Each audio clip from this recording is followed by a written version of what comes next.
தெய்வத்தால் ஆகாதெனினும் முயற்சிதன் மெய்வருத்த கூலி தரும். வரவேற்புரை ஆற்றிய திரு பா. சீனிவாசன் அவர்கள், நிர்வாக இயக்குனர், விகடன் குழுமம். நூலை பெற்றுக்கொண்டு சிறப்புரை ஆற்றக்கூடிய திரு கே. சந்துரு அவர்கள், மேனாள் நீதிபதி, சென்னை உயர்நீதிமன்றம். திரு ஆனந்த் டெல்டும்பே அவர்கள், சமூக செயற்பாட்டாளர், அம்பேத்கரின் பேரன். நன்றியுரை ஆற்றக்கூடிய திரு முருகன் அவர்கள் மற்றும் இன்றைக்கு சிறப்பு விருந்தினர்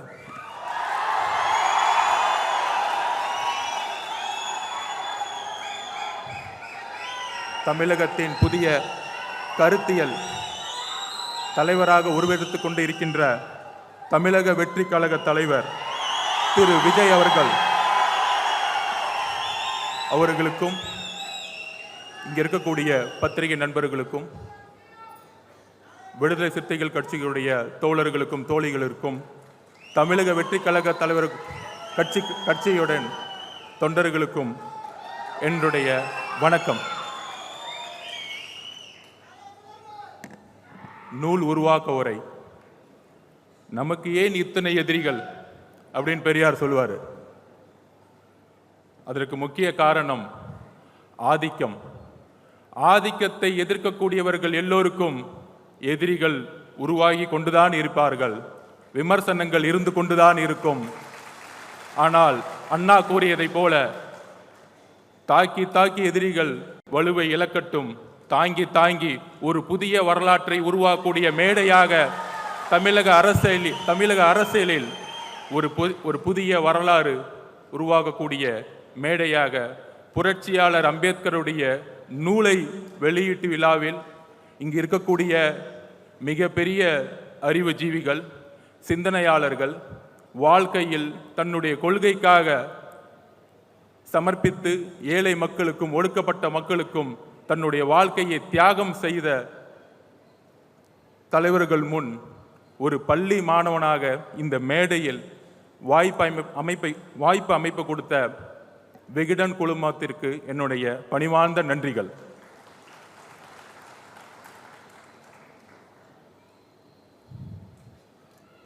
நூல் உருவாக்க வரைக்கான ஒரு முக்கிய காரணத்தை நான் பகிர்ந்துக்கணும்.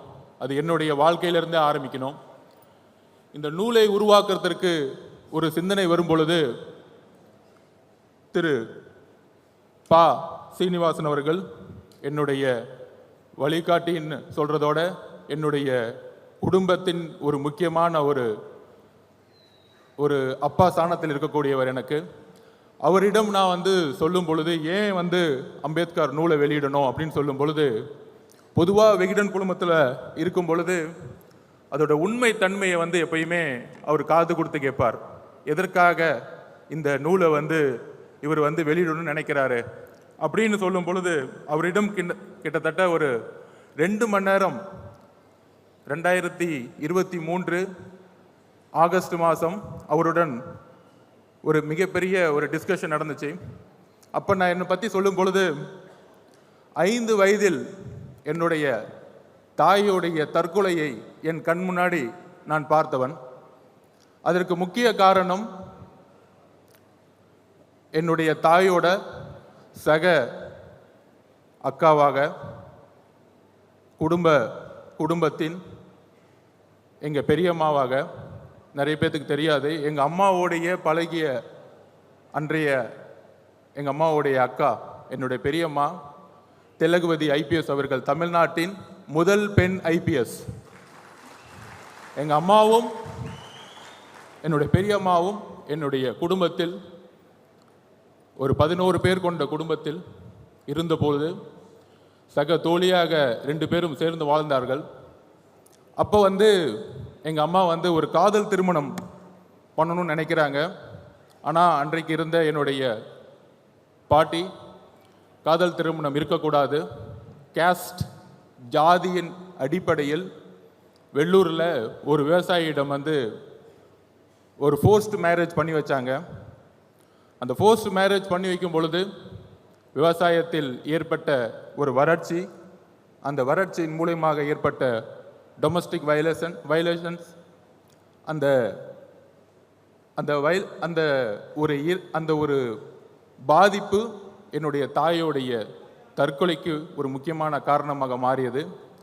அன்றைக்கு ஐபிஎஸ்ஸாக படித்து டிஎஸ்பியாக இருந்த காரணத்தினால் 2 குழந்தைகளை காப்பாற்ற வேண்டும் என்று பெரியம்மா முடிவெடுத்து என்னுடைய மாமாவிடம் என்னை ஒப்படைத்து ஸ்போர்ட்ஸ் என்கின்ற ஒரு ஹாஸ்டலில் என்னுடைய பயணத்தை ஆரம்பித்து ஸ்போர்ட்ஸ் மூலியமாக ஒரு ஸ்காலர்ஷிப் கிடைக்கும் பொழுது மெட்ராஸ் கிறிஸ்டின் காலேஜில் நான் பொலிட்டிக்கல் சயின்ஸ் மாணவனாக மாறும் பொழுது எப்பயுமே என்னுடைய பெரியம்மா எனக்கு ஒரு ஒரு அஸ்பிரேஷனாக இருப்பாங்க. அவங்க ஃபஸ்ட்டு சாகித்ய அகாடமி விருது வாங்கினவங்க. எழுத்தாளர் மட்டுமல்ல, அந்த காலத்திலேயே காக்கி சட்டை போட வேண்டிய ஒரு ஆண் தயங்கும் போது கூட முதல் பெண் ஐபிஎஸ்ஸாக அவர்கள் இந்த சமூகத்தில் போராடி ஒரு டிஜிபியாக உயர்ந்த வரலாற்றை என் கண்ணு முன்னாடியே நான் பார்த்துருக்கேன். எப்பயுமே நூலகம் இருக்கும். என்னுடைய தாயோடைய இழப்பு, என்னுடைய தனிமை நூலகங்களை நோக்கி சென்றது. என்னுடைய பெரியம்மாவை நோக்கிய ஒரு உணர்வை நோக்கி அவர்களை பார்த்து அந்த நூலகத்திலிருந்து நான் படிக்க ஆரம்பித்தேன். அப்போ என்னுடைய பேராசிரியரை நான் நினைவு கூறுகிறேன். என்னுடைய ப்ரொஃபஸர், என்னுடைய சிந்தனை சிறு வயதில் எப்பயுமே ஒரு ரெஸ்ட்லெஸ்ஸாக இருக்கும். சின்ன வயசில் பார்த்தோன்னா ஒரு மாவோயிஸ்ட் ஆகணும், நக்சலைட் ஆகணும் அப்படின்னு நான் என்னுடைய பேராசிரியர்கிட்ட பேசிகிட்டு இருக்கும் பொழுது அப்போ என்னுடைய பேராசிரியர் சொல்லுவார், சமூகத்தில் உள்ள சிஸ்டத்தை மாற்றணும்னா திரு அலெக்சாண்டர் மந்திரமூர்த்தியை அவர்களை நினைவு கூறுகிற என்னுடைய பேராசிரியர் மெட்ராஸ் கிறிஸ்டின் காலேஜில். அப்போ அவர் சொல்லுவார், இங்கே இருக்க சிஸ்டத்தை மாற்றணும்னா ஒரு கோபம் தேர்தல் அரசியலில் இருக்க சிஸ்டத்தை நீ பழகணும்.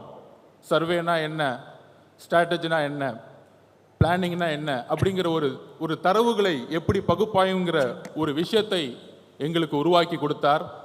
அன்றையிலிருந்து 2 ஆராய்ச்சிகளை மேற்கொண்டேன். ஒன்று திரு பெரியார் அவர்களுடைய கொள்கை, இன்னொன்று புரட்சியாளர் அம்பேத்கர் அவர்களுடைய கொள்கை. இந்த 2 கொள்கைகளும் படிக்கும் பொழுது பெரியார் அவர்களுடைய கொள்கையை 15 வருடங்களுக்கு மேற்பட்டு அண்ணா உள்வாங்கி அதை தேர்தல் அரசியலில் உள்வாங்கி தமிழகம் ஏன் தனித்து விளங்குதுன்னா, இந்தியாவே பார்த்து ஒரு காங்கிரஸை, நேரு அவர்களை அன்றைக்கு பார்த்து ஒரு பயந்த ஒரு காங்கிரஸை தமிழகத்தில் முதல் முறையாக ஒரு மாநில கட்சி வெற்றி பெற்றது தேர்தல் அரசியல் மூலியமாக, அவருடைய தேர்தல் அரசியலுடைய ஆராய்ச்சியின் மூலியமாக. அங்கிருந்து இன்னொரு பகுப்பாய்வு, புரட்சியாளர் அம்பேத்கர் அவர்கள் மிகப்பெரிய அறிவு சிற்பி என்பதை கூறுவதை விட இந்திய வரலாற்றில் 2 தலைவர்களுக்கு முக்கிய பங்கு உண்டு. மத பெரும்பான்மைவாதத்தை எதிர்த்த செக்குலரிசம் பாலிசியை உருவாக்கிய திரு அண்ணல் காந்தி அவர்கள் சுதந்திரத்திற்கு பிறகு மத பெரும்பான்மைவாதம் மட்டும் முக்கியமல்ல, மத பெரும்பான்மையோடு சேர்ந்த ஜாதி ஆதிக்கமும் தான் முக்கியம் என்பதை உணர்ந்து அரசியல் அமைப்பை உருவாக்கி எல்லோரும் சமங்கின்ற கருத்தை உருவாக்கியவர் புரட்சியாளர் அம்பேத்கர் அவர்கள். ஆனால் அவருடைய இறப்பதற்கு முன்பும் இறந்த தருவாயிலும் மிகவும் ஒரு கடினமான, ஒரு சோகமான, ஒரு தோல்வியடைந்த நிலையில் அவருடைய இறப்பு இருந்தது. அப்படி ஒரு ஆராய்ச்சியில் நான் பகுப்பாய்வு செய்யும் பொழுது அம்பேத்கர் அவர்கள் தேர்தல் அரசியலில் தன்னை முழுமையாக ஈடுபடுத்தி கொண்டது கிடையாது. 1952-53 எலெக்ஷன்களில் அவர் தோல்வியுற்றார், தோற்கடிக்கப்பட்டார். ஒருவேளை அண்ணல் அம்பேத்கர் அவர்களுக்கு 50 MP 100 MP இருந்திருந்தால் அவர் நினைத்த முழுமையான இந்திய அரசியல் சாசனத்தை உருவாக்கியிருக்க முடியும் என்கின்ற ஆராய்ச்சி என்னுடைய 15 வயதில் உருவாகியது. அந்த ஆராய்ச்சி தான் இன்றைக்கு மேடையில் நான் நிற்க காரணம். அதோடு சேர்ந்து 3 யுத்தங்கள் 2016, 2019, 2021 தேர்தலில் மத பெரும்பான்மைவாதருக்கு எதிராக தேர்தல்களில் பங்கெடுத்துவிட்டு இந்த மேடையில் நாம் புரட்சியாளர் அம்பேத்கருடைய புத்தகத்தை வெளியிட, அம்பேத்கருடைய கனவு, அந்த அம்பேத்கருடைய கனவை தமிழகத்தில் நிறைவேற்றிய எழுச்சி தமிழர் அண்ணன் திருமாவர்களுடைய கனவு எப்பொழுதும் கூறுவார். மேடையில் அவர் இல்லை, ஆனால் அவருடைய மனசாட்சி இங்குதான் இருக்கிறது என்பது எனக்கு தெரியும். கால சூழ்நிலைகள் தலித் மக்களுடைய விலங்குகளை உடைக்கும். அதற்கான நேரம் கூடிய விரைவில் வரும். சுய சிந்தனை கொண்டவர்கள் தான் மனிதர்கள். ஆம், நாமும் மனிதர்கள். மன்னர் பரம்பரையை உருவாக்க தமிழகம் இனி ஒருபொழுதும் இடம் தராது. மன்னராட்சி ஒழிக்கப்பட்டது. மன்னர் பரம்பரையை ஒழிப்பதற்கு இன்றைக்கு புரட்சியாளர் அம்பேத்கருடைய சிந்தனைகள் நமக்கு தேவைப்படுகிறது. அந்த பகுப்பாய்வுடன் திருமா அண்ணாவுடைய கனவு என்ன? தலித் மட்டுமே பேசிக்கொண்டிருந்த தலைவர் அம்பேத்கர் அவர்களை இன்றைக்கு தலித் அல்லாத ஒரு விஜய் அவர்கள், சகோதரர் விஜய் அவர்கள் வெளியிடுவது என்பது புரட்சியாளர் அம்பேத்கர் அவர்களுடைய, அண்ணன் திருமா அவர்களுடைய கனவு இன்று விகடன் மூலம் நிறைவேற்றப்பட்டிருக்கிறது.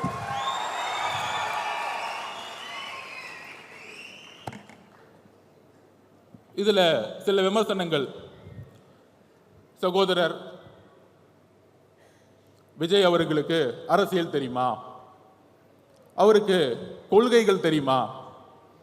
கொள்கைகள் பேசிய பல கட்சிகள் ஏன் அம்பேத்கரை இதுவரைக்கும் மேடையில் ஏற்றவில்லை?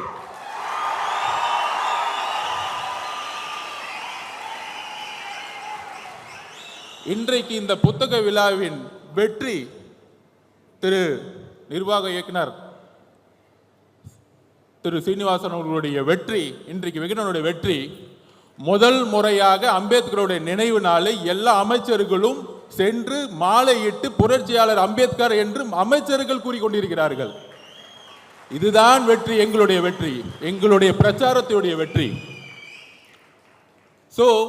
அந்த பகுப்பாய்வில் அம்பேத்கர் அவர்கள் ஏன் தோல்விற்றார் என்ற கேள்வி என்னுடைய 15 வயதில் உருவாகியது. என்னுடைய தாயினுடைய இழப்பு, என்னுடைய தனிமை அரசியலை நோக்கி என்னுடைய 15 வயதிலே செல்ல வைத்தது. அதனால்தான் 3 யுத்தங்களில் தேர்தல் அரசியலை கற்றுக்கொண்டு இங்கு வந்திருக்கிறேன். எங்கிருந்து கற்றுக்கொண்டு வந்திருக்கிறேன் என்றால் எல்லாருக்கும் தெரியும். சில விமர்சனங்கள் அதற்கு பதில் சொல்வதை விட 2026 தேர்தலுக்கான பணிகள் 2026க்கான தேர்தலுக்கான பணிகள் மன்னர் ஆட்சியை ஒழிக்க வேண்டும்.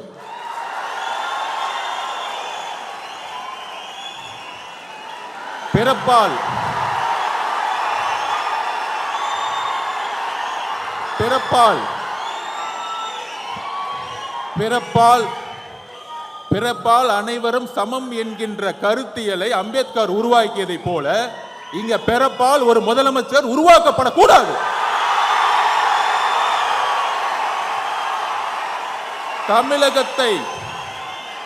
தமிழகத்தை ஆள வேண்டும் என்றால் ஒரு கருத்தியல் தலைவர் தான் ஆள வேண்டும். கருத்தியல் பேசிக்கொண்டு ஆட்சிக்கு வந்த பிறகு ஒரே ஒரு பதிவை செஞ்சுக்கிறேன்.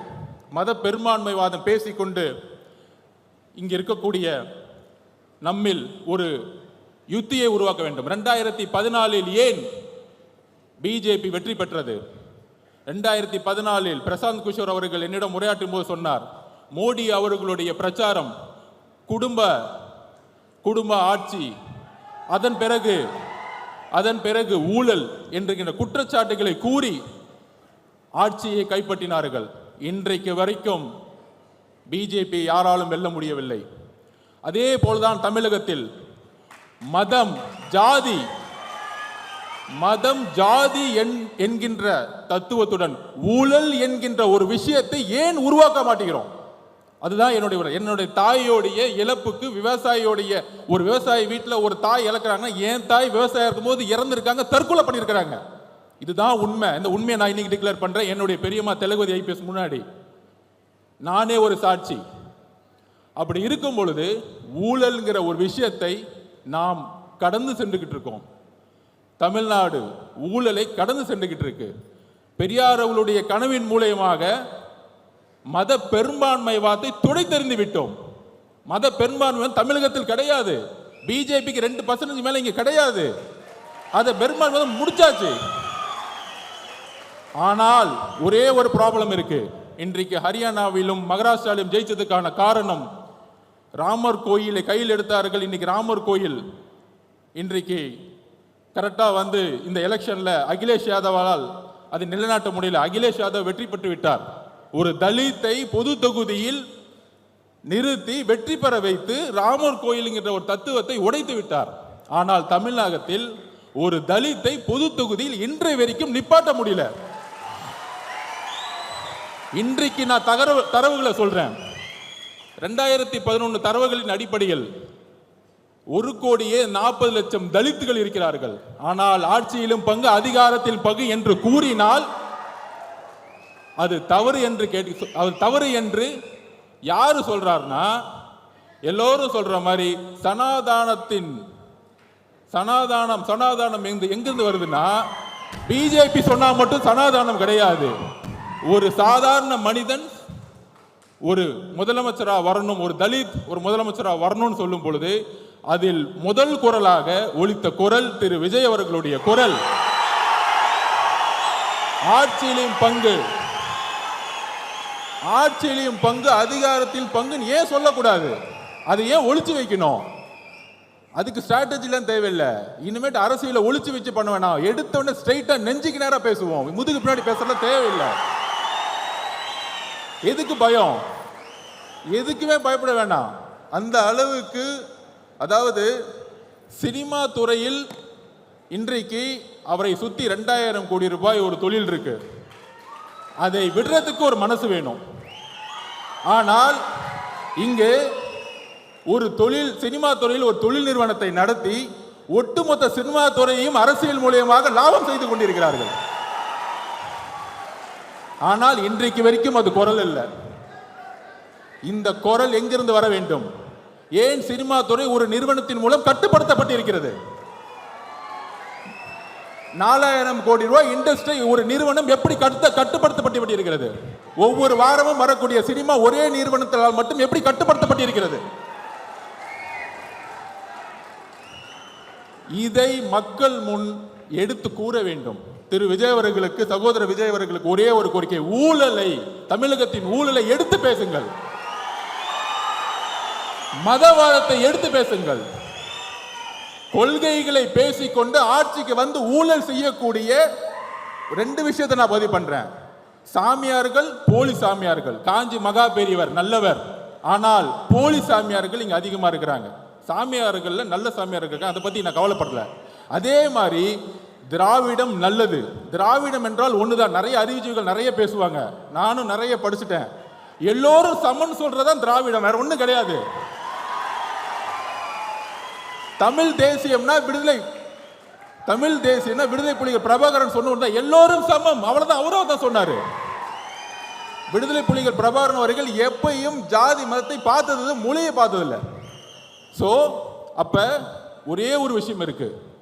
இங்கு ஜாதியின் அடிப்படையில் உருவாகக்கூடிய தேர்தல் அரசியல், அதுதான் பிரச்சனை. நான் தலைவர் திருமாவளவனோட தேர்தல் பிரச்சாரத்துக்கு போயிட்டு இருக்கும்போது அங்க இருக்கக்கூடியவர்கள் வெறும் தலித் ஏரியாவுக்கு மட்டுமே அவர் கூட்டிட்டு போயிட்டு இருந்தாரு. அப்ப தேர்தல் அரசியல் எந்த அளவுக்கு தமிழகத்தில் மோசமாக இருந்து கொண்டிருக்கிறது. ஜாதியோடைய கட்டமைப்பு. நம்ம சொல்றோம் யூபியில இந்துத்துவ அடிப்படையில் இந்த இடத்துல முஸ்லிம் கேண்டிடேட், இந்த இடத்துல இந்து கேண்டிடேட் போட்டா எலெக்ட் பண்ணும்போது கான்ஃபிளிக்ட் வந்துடும், நேர்மையா இருக்க மாட்டாங்க அப்படின்னு வந்து ஒரு பிஜேபி மத பெரும்பான்மை வந்து அரசியல் பண்றாங்கன்னு சொல்றோம். அதே தானே நம்ம இங்க பண்றோம். மதத்தை தூக்கி எறிஞ்சிட்டோம். ஆனா இந்த இடத்துல இந்த கம்யூனிட்டி 60% இருக்காங்க, அதனால தூக்கி அமைச்சரை போடு. ஓகே, அப்படி அமைச்சரா வரவங்க என்ன பண்றாங்க? வேங்க வயல் பிரச்சனை இன்றைக்கு வரைக்கும் தீர்க்க முடியாததுக்கான காரணம் என்ன? காவல்துறை காரணம் அல்ல, காவல்துறை காரணம் அல்ல. ஒரு கான்ஸ்டபிளால் அதை பண்ண முடியும், ஒரு கான்ஸ்டபிள் 24 கண்டுபிடிக்க முடியும். மலம் கலந்த தண்ணீர், அம்பேத்கர் அவர்கள் தண்ணீர் போராட்டத்திற்காக எப்பொழுது பிரச்சனை கையில் எடுத்தாரோ அதே மாதிரி இன்றும் 50 வருடங்கள் 75 வருடங்கள் இந்த பிரச்சனை போயிட்டு இருக்கு. ஒரு தண்ணீர் தொட்டியில மலத்தை கலந்துருக்கிறாங்க. ஒரு வாரமா அந்த தண்ணியை குழந்தைகள் குடிச்சிட்டு இருக்காங்க. ஆனா இன்னைக்கு வரைக்கும் நம்மளால கண்டுபிடிக்க முடியல. போலீஸ் காவல்துறையினால இல்ல, ஜாதியின் அடிப்படையில் தேர்ந்தெடுக்கப்பட்ட ஒரு எம்எல்ஏ, ஒரு அமைச்சர், இதுதான் காரணம், வேற எந்த காரணமும் கிடையாது. பாதிக்கப்பட்ட மக்கள் சார்பாக நான் பேசுறேன். 1,40,00,000 பேர் தலித் மக்கள் இருக்காங்க. அதுல ஆதி திராவிட மக்கள் 92 லட்சம் பேர் இருக்காங்க. ஆனா அவங்களுக்கு ஆட்சியிலும் பங்கு, அதிகாரம் பங்கு கொடுன்னு கேட்டா தப்புன்னு சொல்றாங்க. 25% தான் இருக்கு உங்களுக்கு. 25% வச்சுக்கிட்டு எப்படி நீங்க ஒரு பெரிய கட்சி சொல்ல முடியும்? தமிழ்நாட்டில் கூட்டணி ஆட்சியை உருவாக்க வேண்டும். தமிழகத்தில் அதில் தலித் மக்கள் பெரும்ப வேண்டும். சமூக நீதியை உருவாக்கிட்டோம். சமூக நீதி 69% உருவாக்கிட்டோம். எல்லாருக்கும் வேலை கிடைச்சிருச்சு, டாக்டர் ஆயிட்டாங்க, இன்ஜினியர் ஆயிட்டு இருக்காங்க, எல்லாம் ஓகே. ஆனா அரசியல்ல அதிகாரத்துக்கு வரணும், விடவே மாட்டாங்க. மன்னராட்சி தான் இங்க இருக்கு. மன்னராட்சியை கொஸ்டின் கேட்டா உடனே சொல்லிடுவாங்க, நீ சங்கின்னு சொல்லு, இல்ல அர்பன் நக்சலைட் சொல்லு, இல்ல மாவோன்னு சொல்லு, அதை பத்தி எங்களுக்கு எந்த கவலையும் இல்லை. தமிழக மக்கள் புதிய அரசியலை உருவாக்க முடிவெடுத்து விட்டார்கள். திரு சகோதரர் விஜய் அவர்களுக்கோ அண்ணன் திருமா அவர்களுக்கோ அனைத்து கட்சிக்கோ ஒரு புதிய அரசியலை, இளைஞருக்கான அரசியலை உருவாக்குவோம். புரட்சியாளர் அம்பேத்கர் ஒரே ஒரு கனவு தான் சொன்னார், நீங்க எதுக்கு வேணா போராடுங்க. தலித் மக்களை பார்த்து உடனே சொன்னாங்க, அதிகாரத்தை நோக்கி போராடுங்கள், அதிகாரத்தை உருவாக்குங்கள். அதிகாரம் தான் நம்மளுடைய சமத்துவ மின்மையை தூக்கி எறியும். என்னுடைய தாய் இறப்புக்கு ஒரு காரணம் ஜாதி. அந்த ஜாதியை தூக்கி எறியதுக்கு தான் தலைவர் திருமாவளவன் கூட போய் சேர்ந்தேன். எல்லாரும் சொல்லுவாங்க, என் கம்யூனிட்டி சர்டிஃபிகேட்டை பார்த்துட்டாங்க, இவரு அவருன்னு. எனக்கே என் ஜாதியை தெரியாது. ஏன்னா நான் ஒரு விளையாட்டு வீரன். தமிழக விளையாட்டு ஆணையத்தில் படிச்சு இந்தியாவோட பிரசிடென்டா நின்றுட்டு இருக்கேன். இன்னைக்கு இந்தியாவோட பிரசிடென்டா நின்றுட்டு இருக்கேன். ஸோ என்னுடைய ஒரே வேண்டுகோள், ஜாதியை தீண்டாமை ஒழிப்பது முக்கியம் அல்ல, ஜாதியை அழித்தல் முக்கியம். ஜாதியை அழித்தல் முக்கியம். தலித் மக்களுடைய பிரச்சனை தலித் மட்டும் பேசக்கூடாது. சகோதரர் விஜய் அவர்கள் வேங்க வயலுடைய கிராமத்திற்கு செல்ல வேண்டும், அந்த மக்களுடன் உரையாட வேண்டும். நீங்க ஃபீல்டுக்கு வாங்க. மேலவளவு முருகேசன் அவர்களுடைய ஒரே நாள் 7 பேர் வெட்டப்பட்டிருக்காங்க. அந்த வில்லேஜுக்கு வாங்க. உங்களுடைய பிரபலம், உங்களுடைய ஒரு வார்த்தை தமிழகத்தில் இன்றைக்கு எப்படி எல்லா அமைச்சர்களும் இந்த ஒரு புக் ரிலீஸுக்காக எல்லா அமைச்சர்களும் இன்னைக்கு மேடையில் ஏறி அம்பேத்கருக்கு மாலை போட்டு புரட்சியாளர் அம்பேத்கர் சொன்னாங்க பாருங்க, இதுதான் உங்களுடைய வெற்றி. இதுக்கு தான் இந்த மேடையை உருவாக்கணும்.